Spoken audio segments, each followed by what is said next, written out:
वक्रतुंड महाकाय सूर्यकोटि समप्रभ निर्विघ्नं कुरु मे देव सर्वकार्येषु सर्वदा। या कुन्देन्दु तुषारहार धवला या शोभवस्त्रावृता या वीणावरदण्डमण्डितकरा या श्वेतपद्मासना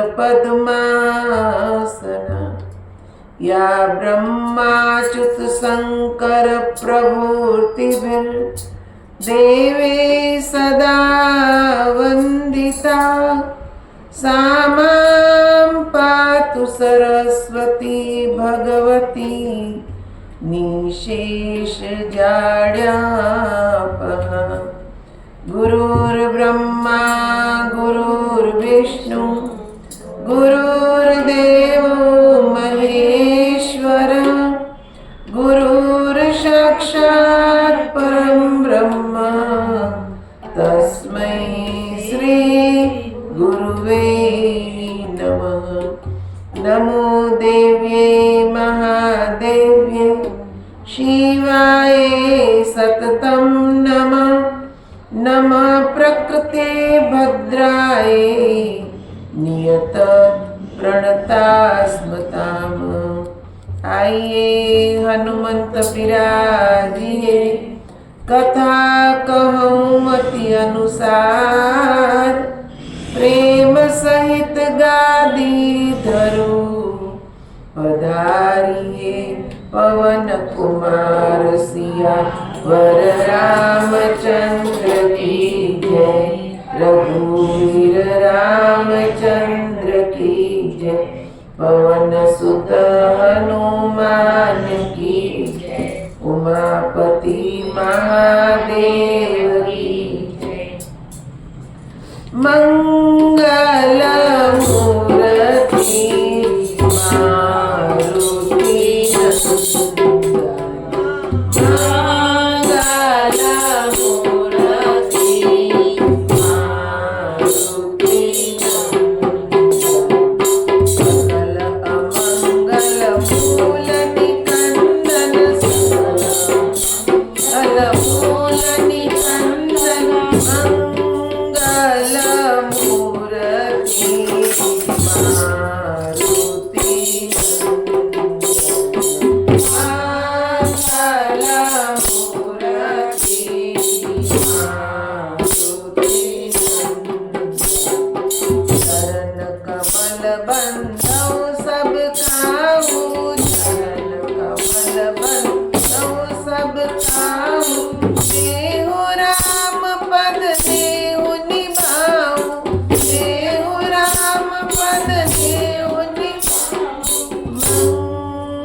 સદગુરુ દેવ કી જય સમ્રાટ શ્રી ભોલેજી મહારાજ કી જય પરમ આરાધ્ય શ્રી મંગલા માતાજી કી જય જગત જનની માતાજી કી જય અંબાનું ધામ આવું મળે રે બોલ અંબાનું ધામ આવું નહીં મળે રે બોલ અંબાનું ધામ આવું નહીં મળે રે બોલ અંબાનું ધામ આવું નહીં મળે રે બોલ જ્યાં બ્રહ્મા જ્યોતિનો પ્રકાશ રે એવું આ ધામ રડી ગામડું રે ડોલ જ્યાં બ્રહ્મા જ્યોતિનો પ્રકાશ રે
રાજેશ્વરી માં प्रभुवंशं जगद्गुरुं पादपद्मे तयो श्रित्वा प्रणमामि मुहुर्मुहुः।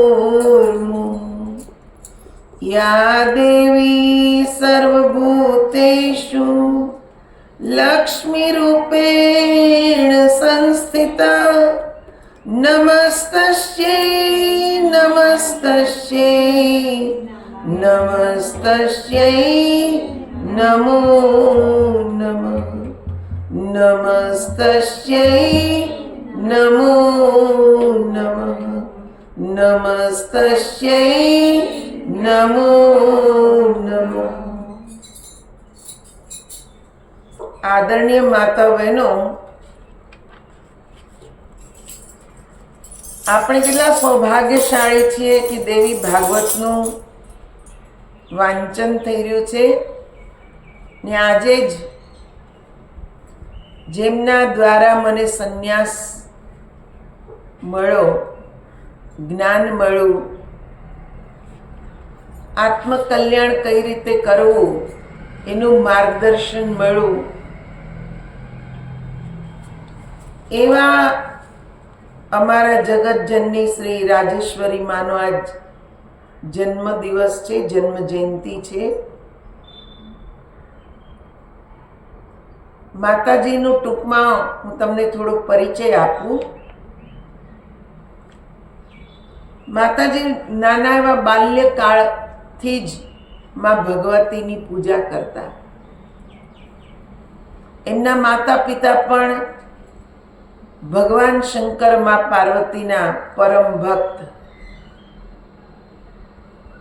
ને તેમને ત્યાં માં રાજેશ્વરીનો જન્મ થયો 6 એપ્રિલ 1932 ના રોજ ઉત્તરાખંડમાં। ને એટલું એમનામાં દિવ્ય તેજ હતું। એક જ્યોતિષાચાર્ય તો એમના केवल कपाळ ने जोई नेमना माता पिता ने कीधुं कि आ तमारी दीकरी कोई साधारण दीकरी नथी, आ एक महान शक्ति छे। आगळ जता एनो यश, एनी कीर्ति, एनु ज्ञान आखाय जगतमां फैलाशे। ने खरेखर माताजीए बहु नानपणथी भक्ति करी ने श्री हंसजी महाराज की जे हमारा गुरु छे एमना दर्शन तेओ सपनामां करता। ने श्री हंसजी महाराज जी ना गुरु स्वामी स्वरूपानंद स्वामी ज्यारे महाराज जी तपश्चर्या 12 वर्षनी करीने एमनी पासे गया त्यारे एमणे कीधुं कि हूँ तने एक एवी जग्याए लई जाऊं जे विभूति घणा वर्षोथी तारी राह जुए छे ने तारा एमनी साथे लग्न थशे ने एमनी कुखेथी दिव्य शक्तिओनो अवतार थशे। જ્યારે દાદા ગુરુ મહારાજજી શ્રી હંસજી મહારાજને લઈને ત્યાં પહોળી ગઢવાલમાં માતાજીની માતૃભૂમિ છે ત્યાં એમને લઈ ગયા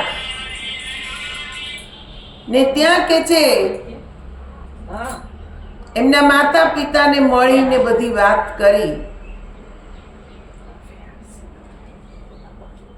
એમણે કીધું કે તમારી દીકરીના લગ્ન આ હંસજી મહારાજ સાથે કરાવો। એમનું જે કે છે આગમન થયું છે આ સંસારમાં એ દિવ્ય શક્તિઓને આ ધરાધામ પર લાવવા માટે થયેલું છે। એટલે તમે એમના લગ્નની સાથે કરો, પણ માતાજી તો પહેલા જ એમના માતાજીને જઈને રૂમમાં જઈને કેવા લાગ્યા કે આ એ જ વ્યક્તિ છે જેને હું કાયમ સપનામાં દર્શન કરું છું. મને અંદરથી સંકેત થયા રાખે છે કે મારા ભાગ્ય એમની સાથે લખાયેલા છે. એમના લગ્ન થયા, મહારાજજીનો જન્મ થયો. માતાજી નો મારો પોતાનો અનુભવ બતાવું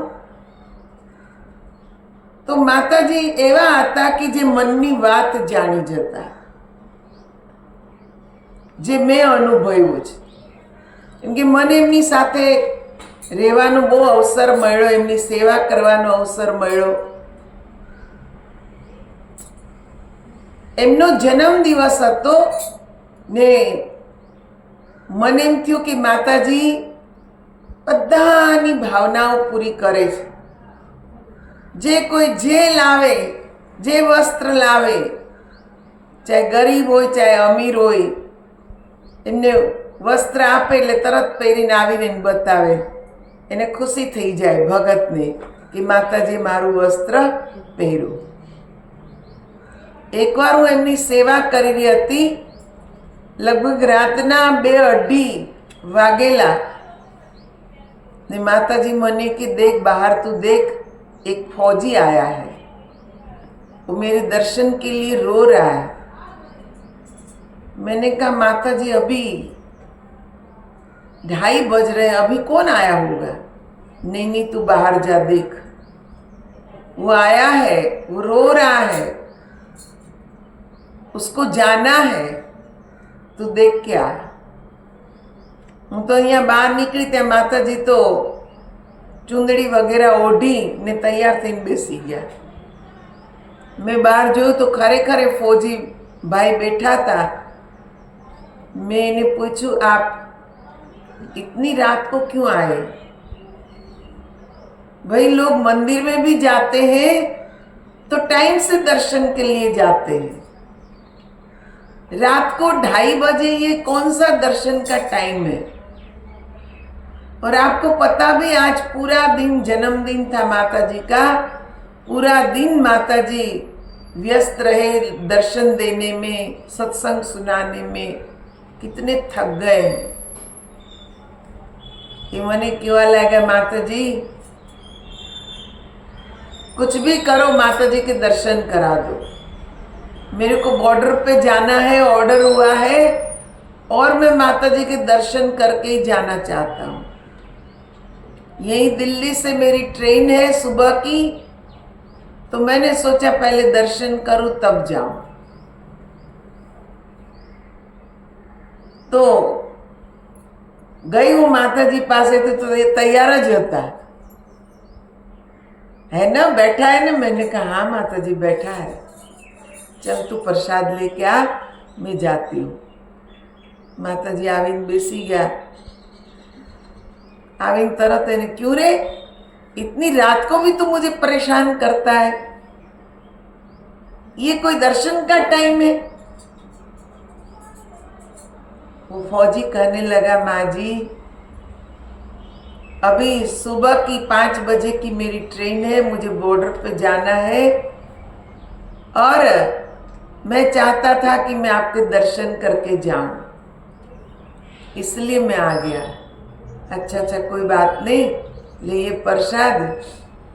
2 सफरजन उपाड़ीने एमने आप्या कि ले ये खाना और देख सुमिरन करना. वहाँ पे भी लोगों को अच्छी अच्छी बात सुनाना. जहाँ तू जाएगा वहाँ पे भी लोगों को अच्छी बात सुनाना. सबको मेरा आशीर्वाद बोल देना. तो बताओ ત્યાં કોણ એમને ઓળખે? પણ એમને જગત જનની જ એટલા માટે કહેવામાં આવે છે કે આખા જગતની ચિંતા કરતા.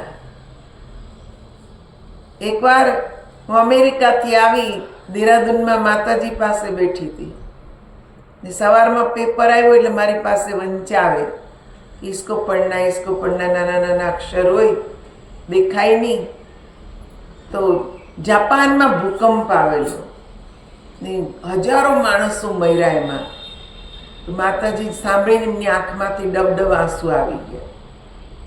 माताजी के वो तो इतना टेक्नोलॉजी वाला देश है, क्या उनको पता नहीं था पहले से क्या भूकंप आने वाला है? और देखो तो लोगों को बताया भी नहीं, कितने लोग मर गए। मैं जापान के प्रधानमंत्री से बात करूंगी कि आपने पहले से लोगों को क्यों नहीं चेताया, इतने लोग मर गए। કેટલી કરુણા હતી એમના હૃદયમાં કે ક્યાંક કોઈ દુઃખી થાય તો પણ એમને અંદરથી અહેસાસ થતો।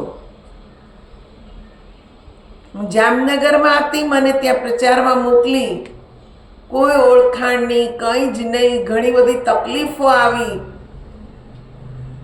કોઈ ભાડે મકાન ના આપે આશ્રમ માટે, કેમ કે અમુક એવી ઘટનાઓ ઘટી ગયેલી।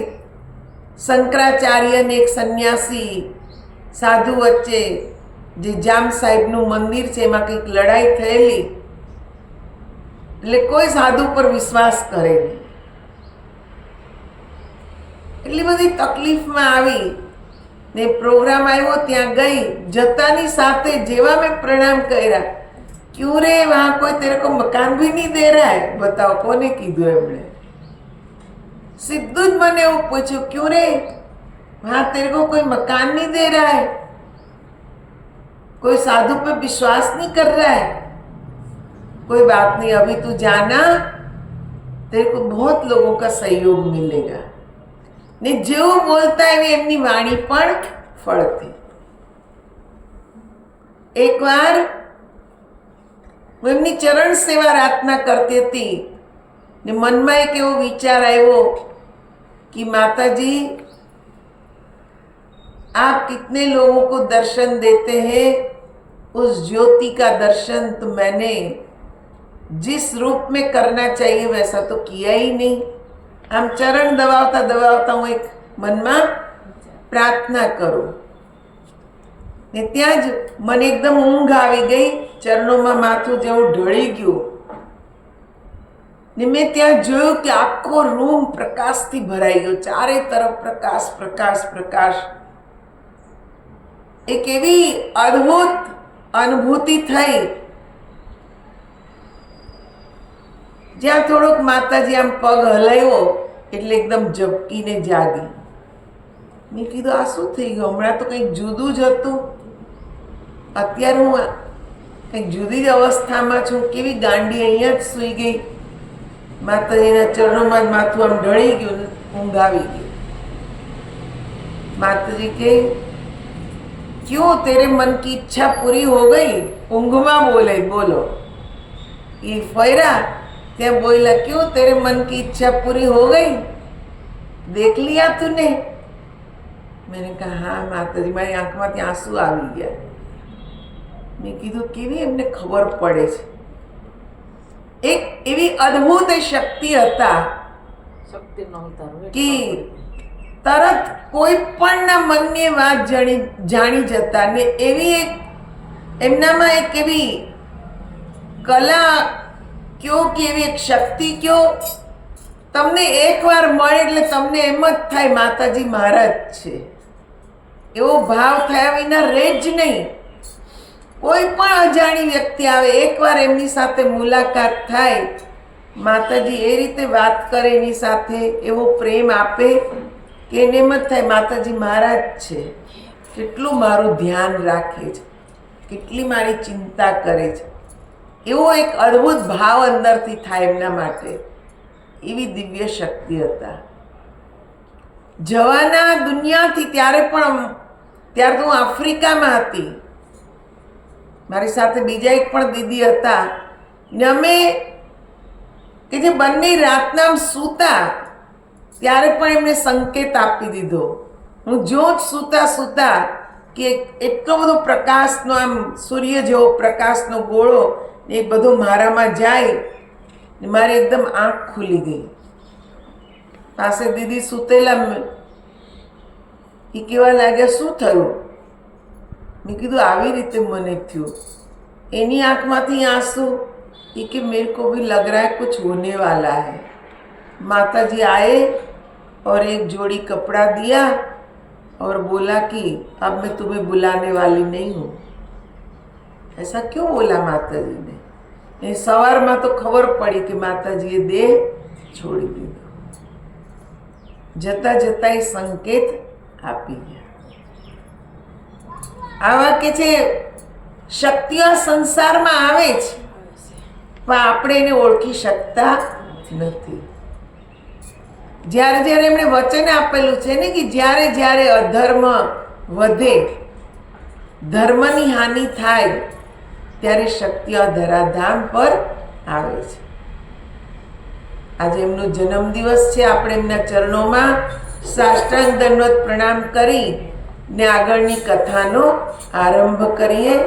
માતાજીના આશીર્વાદ હંમેશા આપણી ઉપર બનેલા રહે, એમની શક્તિનો અનુભવ થતો રહે, એવી એમના ચરણોમાં હું હૃદયથી પ્રાર્થના કરું છું કે એમની શક્તિનો અનુભવ આપણને બધાને હંમેશા થતો જ રહે, આશીર્વાદ મળતા જ રહે। માન શક્તિ શરીરથી કે છે જીવન લીલા સંકેલી લે, પણ એમના સૂક્ષ્મ શરીરથી હંમેશા ભક્તોની સાથે જ હોય છે, એ ક્યાંય જતા નથી। જ્યારે એને યાદ કરો ત્યારે હાજર જ થઈ જાય છે। વ્યાસજી કહે છે, હે રાજન, જે રીતે વશિષ્ઠજીનું બીજું શરીર પ્રાપ્ત થયું, તે જ રીતે શાપને કારણે નિમિ રાજાને પુનઃ શરીર પ્રાપ્ત થયું નથી। જે વખતે મુનિએ શાપ આપ્યો તે સમય રાજા યજ્ઞમાં દીક્ષિત હતા। તેમણે જેટલા બ્રાહ્મણોનું ઋત્વિજ તરીકે વરણ કર્યું હતું તે બધા પરસ્પર વિચાર કરવા લાગ્યા, અરે રે, આ ધર્માત્મા રાજા યજ્ઞમાં દીક્ષિત છે, હજી યજ્ઞનું કાર્ય અધૂરું છે, તે દરમિયાન રાજા મુનિના શાપથી બળી રહ્યા છે। આવી વિષમ પરિસ્થિતિમાં આપણે શું કરવું? ત્યાર પછી ઋત્વિજોએ અનેક પ્રકારના મંત્રોનો પ્રયોગ કરીને રાજા નિમિના શરીરને સુરક્ષિત રાખ્યું। તેમના શ્વાસની ગતિ અટકી ન હતી। મંત્ર શક્તિથી નિર્વિકાર આત્મા શરીરમાં સ્થિત રહ્યો। બ્રાહ્મણોએ અનેક પ્રકારની પુષ્પમાળાઓ અને ચંદન વગેરે દ્રવ્યોથી તેમનું પૂજન કરી તે દેહનું જતન કર્યું। યજ્ઞ સમાપ્ત થયા પછી ઇન્દ્રાદિ બધા દેવતાઓ ત્યાં આવ્યા। રાજન, ઋત્વિજોએ આવેલા બધા દેવતાઓની સ્તુતિ કરી, તેથી તે અત્યંત પ્રસન્ન થયા। ત્યારે તે બ્રાહ્મણોએ પ્રાર્થનાપૂર્વક દેવતાઓને રાજાની સ્થિતિનું વર્ણન કર્યું। તેથી દુઃખી રાજાની સામે દેવતાઓએ કહ્યું, ઉત્તમ વ્રતનું પાલન કરનાર રાજન, અમે પ્રસન્ન છીએ, તમે વરદાન માંગો। રાજર્ષિ, તમારા યજ્ઞના પ્રભાવથી તમને સર્વોત્તમ જન્મ મળી શકે છે। દેવ શરીર અથવા મનુષ્ય શરીર, જેની તમને ઈચ્છા હોય તે મેળવી શકો છો। જે રીતે તમારા પુરોહિત વશિષ્ઠજીએ તેમના સુખ અને સુવિધા માટે મૃત્યુલોકમાં જન્મ ધારણ કર્યો છે, દેવતાઓએ આ પ્રમાણે કહ્યું ત્યારે નિમિનો આત્મા અત્યંત પ્રસન્ન થઈને બોલવા લાગ્યો, મહાભાગ દેવતાઓ, હું સદા જન્મ મરણને પ્રાપ્ત થતા આ શરીરમાં રહેવાનું બિલકુલ પસંદ કરતો નથી। હું ઈચ્છું છું કે બધા પ્રાણીઓ જેનાથી જોઈ શકે છે તે વસ્તુમાં રહેવાનો સુઅવસર મને પ્રાપ્ત થાય। તમામ પ્રાણીઓની આંખોમાં વાયુ બનીને હું વિચર્યા કરું। રાજન, જ્યારે નિમિ રાજાના આત્માએ દેવતાઓ સમક્ષ આ પ્રમાણે પોતાની અભિલાષા પ્રગટ કરી ત્યારે દેવતાઓ તેને કહેવા લાગ્યા, મહારાજ, તમારી આ ઈચ્છા માટે તમે બધા પર શાસન કરવાવાળી ભગવતી જગદંબાની પ્રાર્થના કરો। તમારા આ યજ્ઞથી તે અતિ પ્રસન્ન છે, તેમની કૃપાથી જ તમારો આ મનોરથ પૂરો થશે। દેવતાઓના આ પ્રમાણે કહેવાથી નિમિએ અનેક પ્રકારના દિવ્ય સ્ત્રોત્રોથી ભક્તિપૂર્વક ગદગદ વાણીમાં દેવીની પ્રાર્થના કરી। તેનાથી પ્રસન્ન થઈને દેવીએ નિમિ રાજાને સાક્ષાત દર્શન આપ્યા। તેમના વિગ્રહમાંથી કરોડો સૂર્ય જેટલો પ્રકાશ પ્રસરી રહ્યો હતો। દેવીના સ્વરૂપની ઝાંખી કરીને બધાને આનંદ થયો. રાજન દેવીને પ્રસન્ન થયેલા જાણીને નિમિ રાજાએ વરદાન માંગ્યું, માતા આપ મને એવું નિર્મળ જ્ઞાન આપવાની કૃપા કરો જેથી હું મુક્ત થઈ શકું, અને મારી એક અભિલાષા છે એ કે બધા પ્રાણીઓના નેત્રોમાં મને રહેવાનો સુયોગ પ્રાપ્ત થાય. ભગવતી જગદંબા નિમિ રાજા પર પ્રસન્ન તો હતા જ. દેવીએ નિમિ રાજાને કહ્યું, રાજન તમને શુદ્ધ જ્ઞાન અવશ્ય પ્રાપ્ત થશે. હજી તમારું પ્રારબ્ધ કર્મ સમાપ્ત થયું નથી, તેથી સમસ્ત પ્રાણીઓના નેત્રોમાં તમારે રહેવું પડશે. તમારા પ્રભાવથી જ પ્રાણીઓની આંખોમાં પલકારો કરવાની શક્તિ રહેશે. તેથી મનુષ્ય, પશુ અને પક્ષી આ બધા પલકારા લેનારા પ્રાણી કહેવાશે. દેવતાઓ આ શ્રેણીમાં આવતા નથી. તેમની પાપણો પડતી ન હોવાથી તેઓ અનિમિષ કહેવાય છે. રાજન વરદાન આપવા માટે પધારેલા ભગવતી જગદંબા આ પ્રમાણે નિમિનો મનોરથ પૂર્ણ કરીને ત્યાંથી અંતર ધ્યાન થઈ ગયા. આપણી જે આ પાપણો પડે છે એનું કારણ શું છે? આપણી આંખોમાં નિમિ રાજાની શક્તિ વસે છે. એણે ભગવતી પાસે વરદાન માંગ્યું કે બધા મનુષ્ય, પશુ, પક્ષી બધા પ્રાણીઓની આંખમાં રહો, એટલે એમની કૃપાથી જ આપણા પલકારા પડે છે. દેવીના પધારી ગયા પછી ત્યાં ઉપસ્થિત રહેલા બધા મુનિઓએ ચર્ચા વિચારણા કરીને નિમિના નષ્ટ થઈ રહેલા સ્થૂળ શરીરને ત્યાં મૂક્યું, અને કોઈ રાજકુમાર ઉત્પન્ન થાય તેવા વિચારથી તે શરીરમાં કાષ્ઠ મૂકીને મંત્રોચ્ચાર કરતા તેનું મંથન કર્યું. સાથે સાથે મંત્રોચ્ચારથી હવન કાર્ય પણ ચાલુ હતું. અર્ણી મંથન કરવાથી એક સર્વગુણ સંપન્ન બાળકની ઉત્પત્તિ થઈ. તે બાળક બીજા નિમિ રાજા જેવું લાગતું હતું. અર્ણી મંથન દ્વારા ઉત્પન્ન થયેલો હોય મિથી અને પિતાના શરીરથી નીકળ્યો હોય તે બાળક જનકના નામથી પ્રખ્યાત થયો. અને નિમિ વિદેહી થવાથી દરેક પ્રાણીઓની આંખમાં દેહ વિના રહેવા લાગ્યા, તેથી વિદેહ કહેવાયા. તે વંશના બધા રાજાઓ વિદેહ કહેવાય છે. આ પ્રમાણે નિમિથી જનક રાજાની ઉત્પત્તિ થઈ. તે પ્રમાણે તેમણે ગંગા કિનારે જનક રાજા કેવી રીતે ઉત્પન્ન થયા? જે યજ્ઞ પ્રગટા માટે અરણી હોય ને એમાં કે જે બેલ કે જે લાકડા ઘસે ને એમાંથી અગ્નિ ઉત્પન્ન કરે, એમાંથી એક બાળક ઉત્પન્ન થયો. ને એ બાળક કે જે મંથન કર્યું એટલે એનું નામ પડ્યું મિથી. ને નિમિ રાજાની શક્તિ છે એટલે નિમિ રાજાના કુળમાં એનો અવતાર થયો ગણાય. ને નિમિ રાજા દેહ વગર બધા પ્રાણી મનુષ્યોની આંખમાં વસ્યા એટલે વિદેહી કહેવાયા. તેમના કુળમાં જેટલા પણ કે છે બાળકો જન્મ્યા, એક તો નામ પડ્યું એનું જનક, ને બીજા કહેવાયા વિદેહી. જનક વિદેહી. તેમણે ગંગા કિનારે ખૂબ જ મનોહર મિથિલા નામનું નગર વસાવ્યું, જે જગ પ્રસિદ્ધ છે. જે આ કુળમાં જે રાજા થયા તે બધા જનક નામથી ઓળખાય છે. રાજન નિમિ રાજાની આ ઉત્તમ કથા જે છે એ મેં તમને કહી સંભળાવી. એમને શાપને કારણે વિદેહ થઈ જવું પડ્યું. રાજન આ તમામ વાત સ્પષ્ટ રૂપે મેં તમને કહી સંભળાવી. રાજા જન્મેજયે કહ્યું, ભગવાન, નિમિએ વશિષ્ઠજીને શ્રાપ આપ્યો હતો, તેનું કારણ હમણાં આપે મને કહ્યું, પરંતુ વશિષ્ઠજી બ્રાહ્મણ હતા અને રાજાએ તેમને પુરોહિત બનાવ્યા હતા. પછી આ મુનિએ રાજાને શ્રાપ કેમ આપ્યો? વશિષ્ઠજીને બ્રાહ્મણ અને ગુરુ સમજીને પણ નિમિ રાજા ક્ષમા ન કરી શક્યા. ઈક્ષ્વાકુ કુળભૂષણ તે રાજાએ ધર્મના રહસ્યને જાણતા હોવા છતાં ક્રોધવશ વશિષ્ઠજીને શ્રાપ કેમ આપ્યો? વ્યાસજી કહે છે, રાજન, અજિતેન્દ્રિય વ્યક્તિ માટે ક્ષમા ખૂબ જ દુર્લભ વસ્તુ છે. જગતમાં બદલો લેવાની શક્તિ હોવા છતાં ક્ષમા કરે તેવા પુરુષ બહુ ઓછા હોય છે. મુનિઓએ કશામાં આસક્તિ રાખ્યા વિના તપ કરવું જોઈએ. નિંદ્રા અને ભૂખ તરસ સહીને યોગના અભ્યાસમાં તત્પર રહેવું.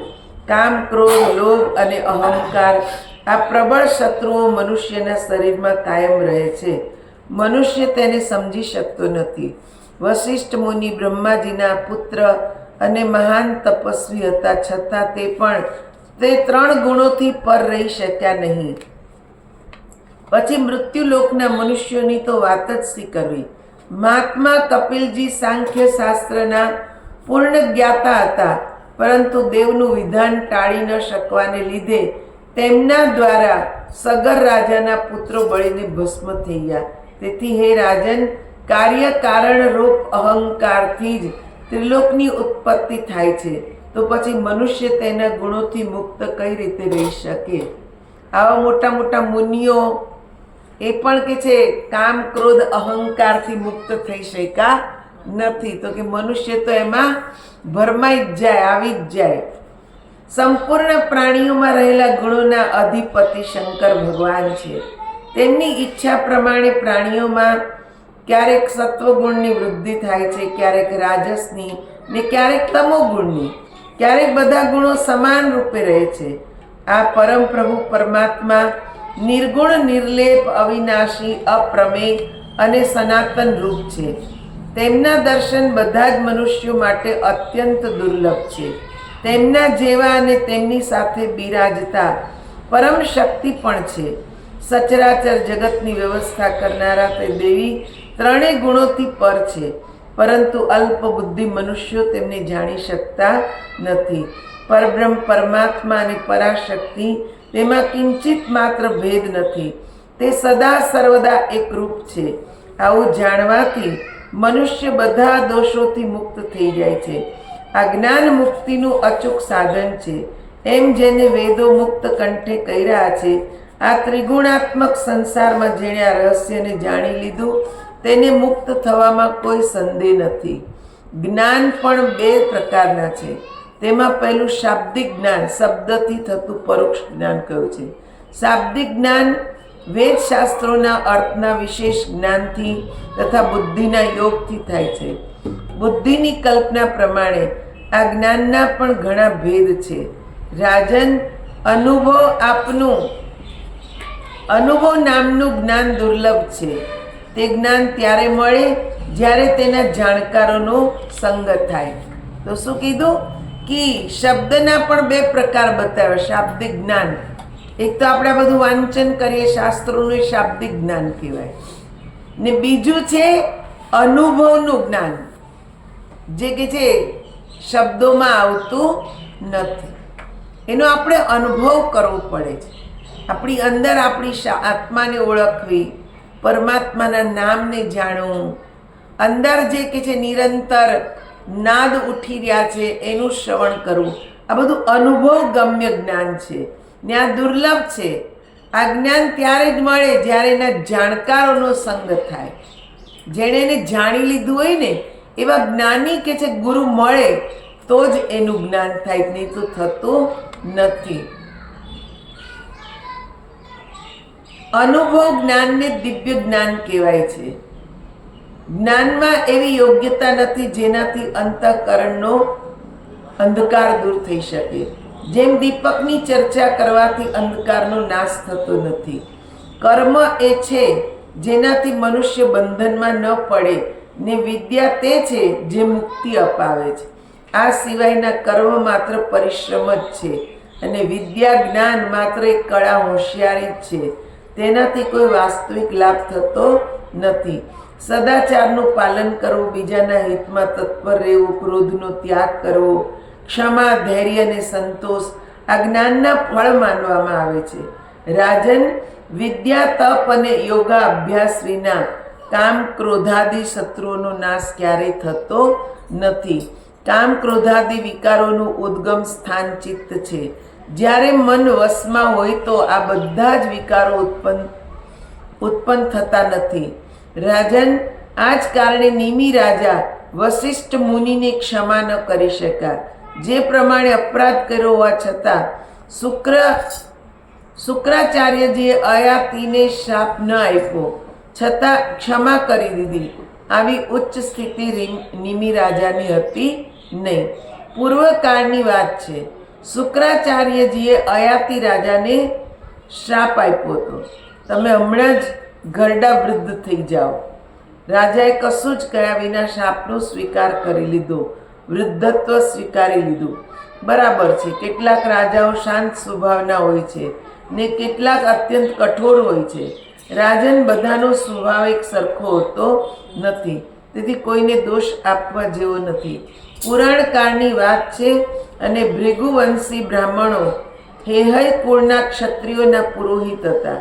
ક્રોધાવેશમાં આવીને તે ક્ષત્રિયોએ કાંઈ પણ વિચાર કર્યા વિના બ્રહ્મ હત્યાના પાપને અવગણીને ધનના લોભથી બધા બ્રાહ્મણોને મારી નાખ્યા.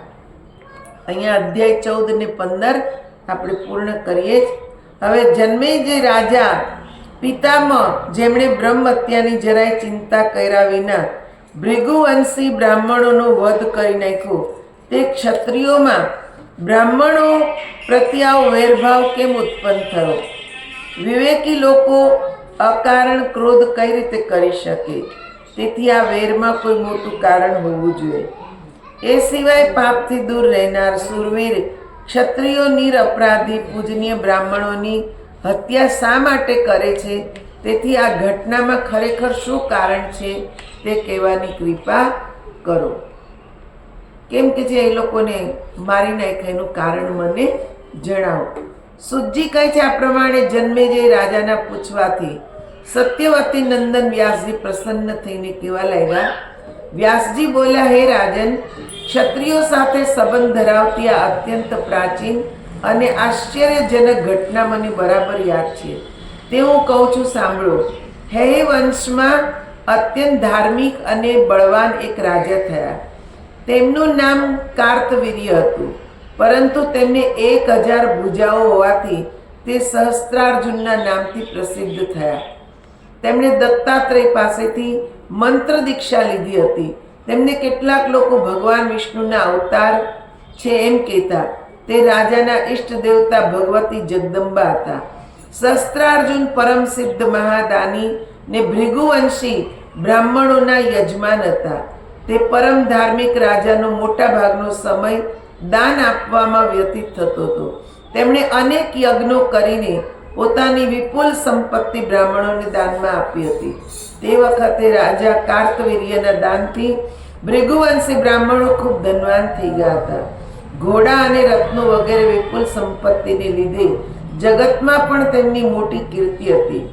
રાજન સહસ્ત્રાર્જુને ઘણા સમય સુધી પૃથ્વીનું રાજ્ય કર્યું.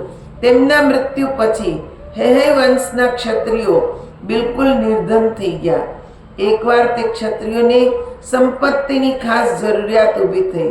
રાજન ધન માંગવા માટે તે ભૃગુવંશી બ્રાહ્મણો પાસે ગયા.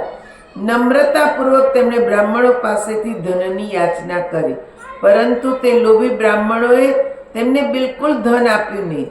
તેઓ વારંવાર કહેવા લાગ્યા, અમારી પાસે ધન નથી. આ હેહય વંશી ક્ષત્રિયો અમારી પાસેથી ધન જૂટવી લેશે તેવા ભયથી કેટલાક બ્રાહ્મણોએ ધન જમીનમાં દાટી દીધું અને બીજા કેટલાક બ્રાહ્મણોએ બીજા બ્રાહ્મણોને ત્યાં છુપાવીને મૂકી દીધું. આમ લોભને લીધે બ્રાહ્મણોના વિચારો ભ્રષ્ટ થઈ ગયા હતા. તેથી ધન આપવા આગળ ન આવ્યા. રાજન ત્યાર પછી ઘણા હેહય વંશી ક્ષત્રિયો જે ધનના અભાવમાં અત્યંત દુઃખી હતા, તે પણ ધન માટે ભૃગુવંશી બ્રાહ્મણોના આશ્રમો પર ગયા. તેમણે જોયું કે બ્રાહ્મણો આશ્રમો છોડીને ચાલ્યા ગયા હતા. ત્યારે તે ક્ષત્રિયોએ ધન મેળવવા માટે ત્યાં જમીન ખોદવાનો આરંભ કર્યો. તે દરમિયાન કોઈ એક વ્યક્તિએ આશ્રમમાં દાટેલું ધન જોયું. તેણે બધાને બતાવ્યું. પછી જ્યાં ખબર પડી ત્યાં તે જમીન ખોદીને ધન લઈ લીધું. જો કે આ બ્રાહ્મણો ક્ષત્રિયોની શરણમાં ચાલ્યા ગયા હતા, છતાં પણ ક્રોધી ક્ષત્રિયો તેમને બાણોથી મારવા લાગ્યા. ત્યારે બ્રાહ્મણો નાસીને પર્વતોની ગુફામાં ચાલ્યા ગયા. હયવંશી ક્ષત્રિયો પણ ત્યાં પહોંચી ગયા. ભૃગુવંશનો સંહાર કરતા તે ફરવા લાગ્યા. જ્યાં પણ તેમણે ભૃગુવંશી બ્રાહ્મણ દેખાતા તેને મારી નાખતા. તે હત્યારા ક્ષત્રિયો પાપ કરવા માટે કટિબદ્ધ થયા હતા.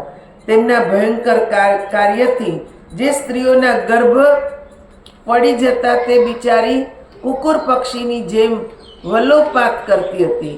ત્યારે કેટલાક મુનિઓએ તે છતાં અભિમાની ક્ષત્રિયોને કહ્યું, ક્ષત્રિયો તમે બ્રાહ્મણો પર આટલો ભયંકર ક્રોધ ન કરો. આ ખરેખર અયોગ્ય કાર્ય છે. ભૃગુકુળની સ્ત્રીઓના ગર્ભ નષ્ટ કરવા તમે તત્પર થયા છો. આવું નિંદ્ય કર્મ તમારે કરવું ન જોઈએ. જ્યારે પુણ્ય અને પાપ ઉગ્ર અને અપાર થઈ જાય ત્યારે તેનું ફળ પણ આ જન્મમાં જ સામે આવી જાય છે. તેથી કલ્યાણ ઈચ્છનાર પુરુષે આવું અધમ કાર્ય ન કરવું જોઈએ. મુનિઓની વાત સાંભળીને ક્રોધાવેશમાં આવેલા તે ક્ષત્રિયોએ તેમને કહ્યું, આ બધા સંત પુરુષ છો. આ પાપ કર્મ શા માટે થઈ રહ્યું છે તેનું રહસ્ય તમે જાણતા નથી. મારા પૂર્વજો અત્યંત ધર્માત્મા હતા. કપટ નીતિવાળા આ બ્રાહ્મણોએ તેમને છેતરીને બધી સંપત્તિ લૂંટી લીધી છે. આ બ્રાહ્મણો બગલા જેવા દંભી છે. જરૂર પડવાથી અમે તેમની પાસે ધન માગ્યું, પરંતુ તેમણે આપવાની ના પાડી. અમે તેમના યજમાન છીએ. અત્યારે અમે ખૂબ કષ્ટ ભોગવી રહ્યા છીએ. આ બધું તે જાણે છે. અમે કહ્યું પણ અમને થોડું ધન આપો, ત્યારે તે બોલતા રહ્યા, અમારી પાસે કંઈ પણ નથી. તેમની પાસે ધન હોવા છતાં અમારી વિનંતીને તેમણે બિલકુલ ઠુકરાવી દીધી. મહારાજ કાર્તવીર્યે જ્યારે તેમને પોતાની સંપત્તિ સોંપી દીધી ત્યારે આ કયા પ્રયોજનથી તે લોકો આ ધનને સાચવતા રહ્યા? ન તો તેમણે કોઈ યજ્ઞ કર્યા, ન તો કોઈ યાચકોને તેમની પાસે માંગવા આવેલાને કંઈ આપ્યું. બ્રાહ્મણોનું કર્તવ્ય એ છે કે ક્યારેય ધનનો સંચય ન કરે. વિધિ પ્રમાણે યજ્ઞો કરે, દાન આપીને પોતાના સુખ માટે વાપરે. મુનિઓ એવું કહેવાય છે કે ધનને રાજા, ચોર, અગ્નિ અને ધુતારાઓને મોટો ભય છે. ગમે તે રીતે ધન તેના રક્ષકને છોડવા જ ઈચ્છે છે, અથવા ધનનો સંચય કરનાર વ્યક્તિ સ્વયં મરીને તેનાથી દૂર થઈ જાય છે ને દુર્ગતિને પ્રાપ્ત થાય છે. આ બધા નિયમો જાણતા હોવા છતાં અમારા તે પુરોહિતો લોભને વશ થયા.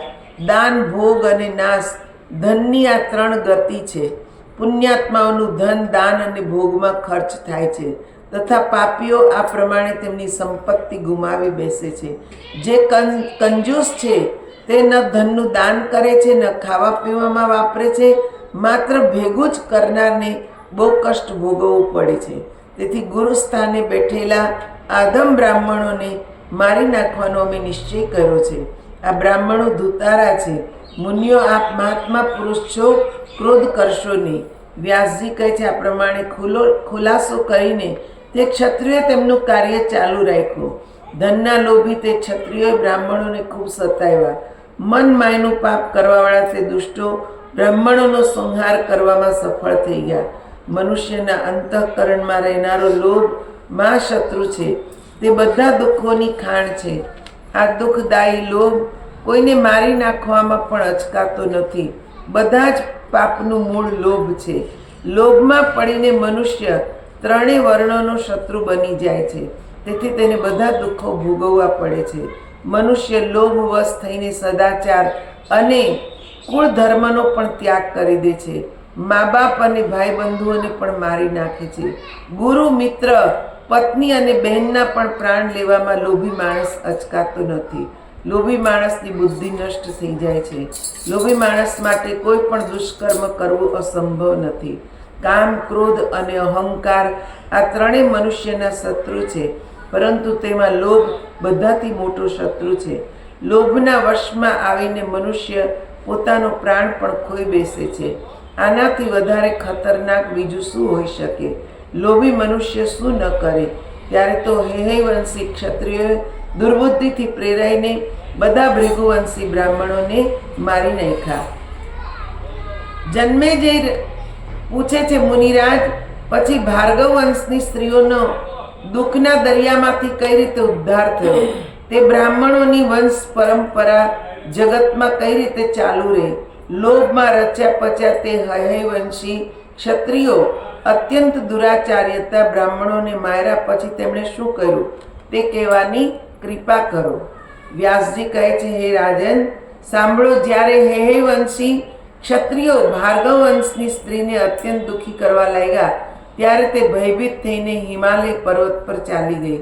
ત્યાં નદીના કિનારે તેમણે માટીની પ્રતિમા બનાવીને નિરાહાર રહીને ગૌરીની ઉપાસના કરતા કરતા પ્રાણ ત્યાગ કરવાનો નિશ્ચય કર્યો.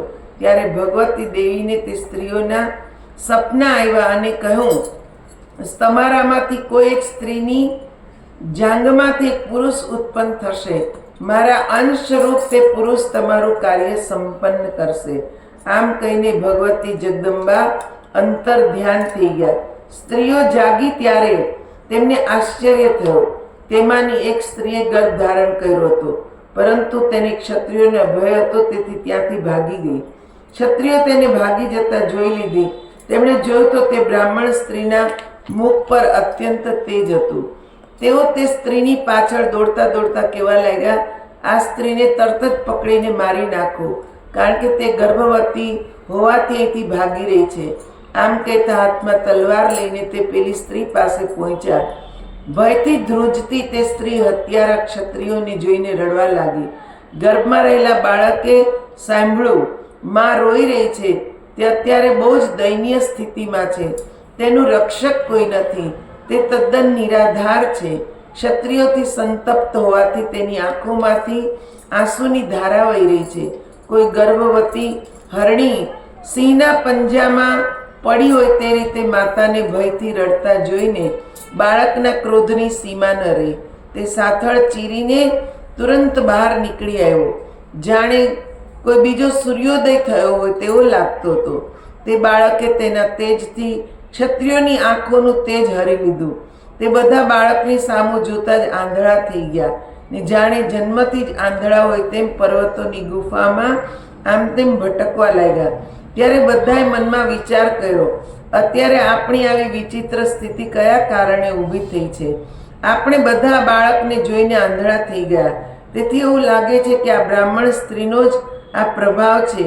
તે સતી સ્ત્રી હોવી જોઈએ. પતિવ્રતા સ્ત્રીનો સંકલ્પ ક્યારેય નિષ્ફળ જતો નથી. દુઃખ પડવાથી સતી સ્ત્રી ગમે તે કરવા સમર્થ છે. આમ વિચારીને તે દ્રષ્ટિહીન અને નિરાશ્રિત હે વંશના ક્ષત્રિયો આ બ્રાહ્મણ સ્ત્રીની શરણમાં ગયા. તેમણે અભિમાન રહિત થઈને બંને હાથ જોડીને તે સ્ત્રીને પ્રણામ કરીને પ્રાર્થના કરી. તેમણે કહ્યું, હે ઉત્તમ ભાગ્યવાળા માતા, આ પ્રસન્ન થાઓ, અમે તમારા સેવક છીએ. હે કેળના જેવી સાથળો અને નાજુક અંગવાળા, અમે પાપ બુદ્ધિવાળા બધા ક્ષત્રિયોએ મહાન અપરાધ કર્યો છે. તેથી આપની દ્રષ્ટિ પડતા જ અમે બધા જ આંધળા થઈ ગયા. જન્માંધની જેમ અમે આપનું મુખ પણ જોઈ શકતા નથી. તમે મહાન તપસ્વીની છો, તેથી અમે આપનું શું બગાડી શકવાના હતા? હે માન દેનારા, હવે અમે તમારી શરણમાં આવ્યા છીએ. આંધળા થવું તે મૃત્યુ કરતાં પણ વધારે દુઃખદ છે. તેથી અમને દ્રષ્ટિ પ્રદાન કરવાની કૃપા કરો. દેખતા કરીને અમને બધાને આપના સેવક બનાવી લો. પછી ભ્રષ્ટ બુદ્ધિવાળા અમે બધા ચૂપચાપ અમારા સ્થળે પાછા જઈશું. આજ પછી આવું નિંદિત કાર્ય ક્યારેય નહીં કરીએ. આજથી અમે બધા ભાર્ગવોના સેવક થઈ ગયા. તેમાં કોઈ ફેરફાર નથી. અજ્ઞાનવશ અમારાથી જે અપરાધ થઈ ગયો છે તેને ક્ષમા કરો. હવેથી ભવિષ્યમાં અમે ભાર્ગવો સાથે શત્રુતા નહીં રાખીએ. અમારી આ પ્રતિજ્ઞા પછી ભાર્ગવો સાથે અમે હૈવંશી ક્ષત્રિયો શાંતિથી રહીશું. હે સુંદરી, તમે પુત્રવતી થઈને અમારી સાથે રહો. અમે આપના શરણાર્થી છીએ. કલ્યાણી, તમે પ્રસન્ન થાઓ. હવે અમે ક્યારેય આપનો દ્વેષ નહીં કરીએ. વ્યાસજી કહે છે, રાજન, હૈવંશી ક્ષત્રિયોની ઉપયુક્ત વાત સાંભળીને બ્રાહ્મણ સ્ત્રી આશ્ચર્યમાં પડી ગયા. હાથ જોડીને સામે ઉભેલા તે આંધળા ક્ષત્રિયોને જોઈને આશ્વાસન આપતા તે ક્ષમાશીલ બ્રાહ્મણીએ, ક્ષત્રિયો, તમારી દ્રષ્ટિ મેં હરી લીધી નથી. તે નક્કી માનો, મને તમારા પર ગુસ્સો પણ આવ્યો નથી. તેનું વાસ્તવિક કારણ તમને કહું છું, સાંભળો. અત્યારે જે ભૃગુકુળ દીપક આ બાળક મારી સાથળમાંથી પ્રગટ થયો છે, તેના ક્રોધનું કારણ તમે બધા બની ગયા છો. રોષમાં આવીને આ બાળકે તમારી આંખોનું તેજ થંભાવી દીધું છે, કારણ કે આ બાળકને ખરેખર ખબર પડી ગઈ છે કે મારા બધા ભાઈ આ ક્ષત્રિયોના હાથે મૃત્યુના મુખમાં ચાલ્યા ગયા છે. ભૃગુવંશના નિરપરાધી બાળકો ધર્માત્મા અને તપસ્વી હતા. જ્યારે તમે તે બાળકોને મારી રહ્યા હતા ત્યારે આ બાળક મારા ગર્ભમાં આવી ગયો હતો. આ બાળકને 100 વર્ષથી હું મારા ગર્ભમાં ધારણ કરી રહી છું. આ બાળકે 4 વેદ અને 6 શાસ્ત્રોનો પૂર્ણ અભ્યાસ સરળતાથી કરી લીધો છે. ભૃગુ વંશના ઉત્થાન માટે પ્રગટ થયેલો આ બાળક ગર્ભમાં જ સુરક્ષિત થઈ ચૂક્યો છે. પિતૃઓના વધથી ક્રોધિત થયેલો આ બાળક તમને મારવા માટે ઉત્સુક છે. મારો આ પુત્ર ભગવતી જગદંબાની કૃપાથી ઉત્પન્ન થયો છે. તેના દિવ્ય તેજથી તમારી આંખોનું તેજ ચાલી ગયું છે. તેથી તમે મારા પુત્રની નમ્રતા સાથે પ્રાર્થના કરો. પ્રાર્થના કરવાથી જો આ બાળક પ્રસન્ન થઈ જશે તો તમને નેત્ર જ્યોતિ અવશ્ય પ્રાપ્ત થશે. વ્યાસજી કહે છે, રાજન, તે બાળક એક શ્રેષ્ઠ મુનિ જેવો લાગતો હતો. બ્રાહ્મણ સ્ત્રીની વાત સાંભળીને હેહઈ વંશી ક્ષત્રિયો બાળકના ચરણમાં મસ્તક ઝુકાવી પ્રાર્થના કરવા લાગ્યા. તેથી મુનિ કુમાર પ્રસન્ન થઈ ગયા ને આંધળા ક્ષત્રિયોને કહ્યું, રાજાઓ, તમે મારી વાત પર વિશ્વાસ રાખી ઘેર પાછા જાઓ. જો પ્રારબ્ધે જે કંઈ નિર્માણ કર્યું છે તે અવશ્ય થઈને જ રહે છે. તેથી આવી સ્થિતિમાં બુદ્ધિમાન પુરુષે શોક કરવો નહીં. બધા ઋષિઓ પૂર્વવત સુખપૂર્વક રહે છે અને ક્ષત્રિયો પણ ક્રોધનો ત્યાગ કરીને આનંદપૂર્વક પોતાના ઘેર જાય છે. આ પ્રમાણે તે તેજસ્વી બાળકના ઉપદેશથી તે હેહય વંશના ક્ષત્રિયો આજ્ઞા લઈને તેમના ઘેર ચાલ્યા ગયા. હવે તેમની આંખોમાં પૂર્વવત જ્યોતિ આવી ગઈ હતી. બ્રાહ્મણ સ્ત્રી પણ તેજસ્વી અને પૃથ્વીના રક્ષક જેવા બાળકને લઈને પોતાના આશ્રમ પર આવીને ખૂબ જ કાળજીપૂર્વક તેનું પાલન પોષણ કરવા લાગી. રાજન, આ પ્રમાણે ભાર્ગવોના વિનાશની કથા મેં તમને કહી. લોભના કારણે ક્ષત્રિયોએ જે કર્મ કર્યું તે ખરેખર ઘોર પાપ જ હતું. જન્મે જે રાજાએ કહ્યું, લોભના વશમાં આવીને ક્ષત્રિયોએ જે હીન કર્મ કર્યું તેનું વર્ણન મેં સાંભળ્યું. આવા કર્મના ફળ સ્વરૂપ આ લોક અને પરલોકમાં દુઃખો ભોગવવા પડે છે. સત્યવતી નંદન વ્યાસજી, આ સંબંધમાં હું આપને પૂછવા ઈચ્છું છું કે આ જે હેહય વંશક ક્ષત્રિયો હતા તે જગતમાં હેહય નામક કઈ રીતે પ્રસિદ્ધ થયા? જેમ યદુવંશી યાદવો અને ભરત વંશથી ભારતો કહેવાયા, તે જ રીતે કોઈ હેહય રાજા થયા હશે જેના વંશમાં ઉત્પન્ન થવાથી તે હેહય કહેવાયા. કરુણા સાગર, તે હેહયોની ઉત્પત્તિ કઈ રીતે થઈ ને કયા કર્મના પ્રભાવથી તેમનું આ નામ પડ્યું તે હું જાણવા ઈચ્છું છું. અહીંયા 16મો ને 17મો અધ્યાય પૂરો થાય છે. બોલ શ્રી અંબે માત કી જય. હવે આપણે એક ભજન ગાઈએ, ત્યાર પછી આગળની કથાને આપણે જોઈશું. બોલ શ્રી કૃષ્ણ કનૈયા લાલ, ઉમાપતિ મહાદેવ કી, સિયાવર રામચંદ્ર ભગવાન કી જય. શ્રી રામ જય રામ જય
તાળી રંગ તાળી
વ્યાસજી બોલ્યા, હે રાજન,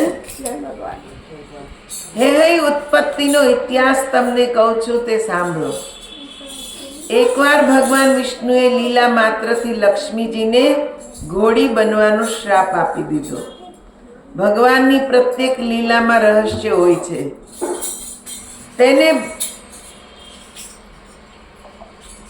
ભગવાનની પ્રત્યેક લીલામાં કઈ ને કઈ રહસ્ય છુપાયેલું હોય છે. તેને ભગવાન જ જાણી શકે છે. શ્રી લક્ષ્મીજીને તેનાથી દુઃખ તો બહુ થયું, પરંતુ તે ભગવાનને પ્રણામ કરીને તથા તેમની આજ્ઞા લઈને મૃત્યુલોકમાં ચાલ્યા ગયા. સૂર્યના પત્નીએ પૂર્વકાળમાં ખૂબ ઉગ્ર તપ કર્યું હતું. ત્યાં ભગવતી લક્ષ્મીજી ઘોડીનું રૂપ ધારણ કરીને રહેવા લાગ્યા. ત્યાં સુપર્ણાક્ષ નામના સ્થાનના ઉત્તર કિનારે યમુના અને તમસા નદીનો સંગમ હતો. બધા જ મનોરથો પૂરું કરનારા સ્થાન સુંદર વૃક્ષોથી સુશોભિત હતું. ત્યાં લક્ષ્મીજી રહીને બધા મનોરથને પૂર્ણ કરનારા ને જેમના મસ્તક પર ચંદ્રમા બિરાજે છે તે ત્રિશૂળધારી ભગવાન શંકરનું એકાગ્ર ચિત્તથી ધ્યાન કરવા લાગ્યા. 5 મુખ અને 10 ભુજાઓવાળા ભગવતી ગૌરી અર્ધાંગિની બનીને તેમની શોભા વધારી રહ્યા હતા. જેઓ નીલકંઠ છે તથા 3 નેત્રવાળા છે, જે વાઘાંબર પહેરીને હાથીના ચામડાની ચાદર ઓઢે છે, જેમના ગળામાં નરમુંડની માળા શોભે છે તથા જે સાપની જનોઈ પહેરે છે, તેવા ભગવાન શંકરના ધ્યાનમાં લક્ષ્મીજી એકાગ્ર થઈ ગયા. તે પાવન તીર્થમાં સુંદર ઘોડીનું રૂપ ધારણ કરીને તેમણે ઉગ્ર તપ કર્યું. રાજન, ભગવાન શંકરનું ધ્યાન ધરતા લક્ષ્મીજીને પૂર્ણ વૈરાગ્ય ઉત્પન્ન થયો. દેવતાઓના 1000 વર્ષ સુધી તેમણે તપ કર્યું. ત્યાર પછી 3 નેત્રોવાળા ભગવાન શંકરે પ્રસન્ન થઈને પોઠિયા પર બેસીને પધારી તેમને સાક્ષાત દર્શન આપ્યા. તેમની સાથે પાર્વતીજી પણ બિરાજમાન હતા. તે સમયે વિષ્ણુ પ્રિયા મહામાયા લક્ષ્મીજી ઘોડીના રૂપમાં બિરાજીને તપ કરી રહ્યા હતા. ભગવાન શંકર તેમના ગણો સાથે ત્યાં પહોંચ્યા અને કહ્યું, કલ્યાણી જગદંબે, તમે કેમ તપસ્યા કરો છો? મને તેનું કારણ કહો, કેમ કે તમારા પતિદેવ સંપૂર્ણ મનોરથો પૂર્ણ કરવામાં સમર્થ અને અખિલ લોકના અધ્યક્ષ છે. શ્રી હરિને જગતના સ્વામી માનવામાં આવે છે. આવા મુક્તિદાતા જગત પ્રભુ ભગવાન વાસુદેવને છોડીને તમે મારી આરાધના કેમ કરી રહ્યા છો? પતિની સેવા કરવી એ સ્ત્રીઓ માટે સનાતન ધર્મ માનવામાં આવે છે. પતિ ગમે તેવો હોય, કલ્યાણ ઈચ્છનાર સ્ત્રીએ તેની સેવામાં તત્પર રહેવું જોઈએ. પછી આપના પતિ તો સાક્ષાત નારાયણ તો બધાના માટે પૂજનીય છે. હે સિંધુ સુતા, આપ દેવેશ્વર શ્રી હરિને છોડીને તમે મારી ઉપાસના કેમ કરી રહ્યા છો? લક્ષ્મીજીએ કહ્યું, આશુતોષ, મહેશાન શિવ, હે દેવેશ, કેવડાવનારા દયાસાગર, મારા પતિદેવે મને શ્રાપ આપી દીધો છે. આપ તે શાપથી મારો ઉદ્ધાર કરવાની કૃપા કરો.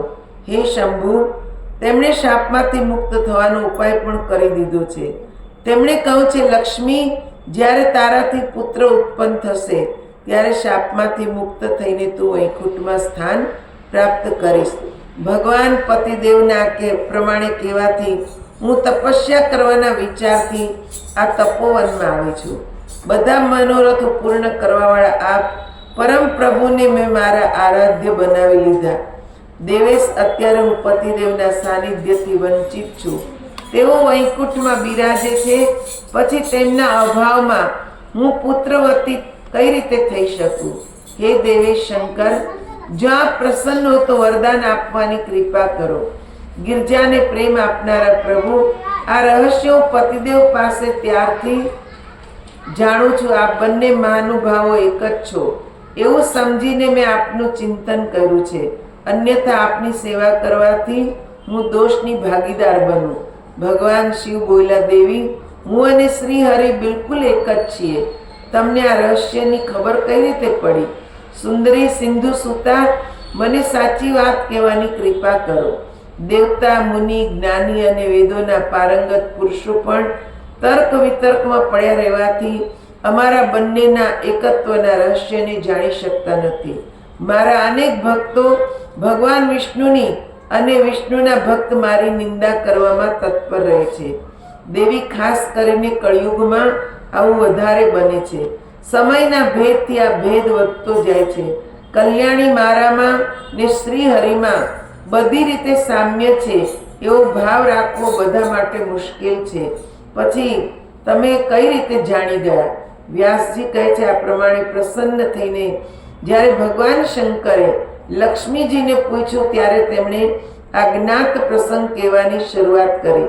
લક્ષ્મીજી પણ તે સમયે અત્યંત પ્રસન્ન હતા. લક્ષ્મીજી કહ્યું, હે દેવેશ, એક સમયની વાત છે. ભગવાન વિષ્ણુ એકાંતમાં બેસીને ધ્યાન ધરી રહ્યા હતા ત્યારે તેમને જોઈને મને ખૂબ આશ્ચર્ય થયું.